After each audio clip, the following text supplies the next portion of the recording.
श्री स्वामी समर्थांची सेवा करणाऱ्या प्रत्येक सेवेकऱ्यानं एक गोष्ट आवर्जून डोक्यात ठेवा, स्वामींची सेवा, स्वामी महाराजांची सेवा हा केवळ सेवेपुरता भाग म्हणून जो मर्यादित असते तोपर्यंतच महाराज आपल्याला भेटतात.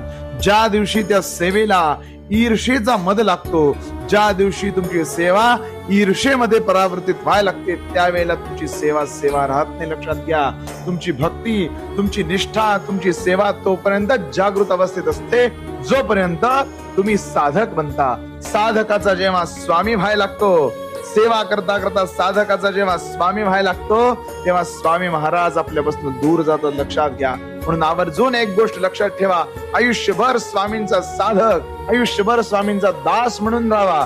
कधीही स्वामी व्हायला जाऊ नका. श्री स्वामी समर्थ.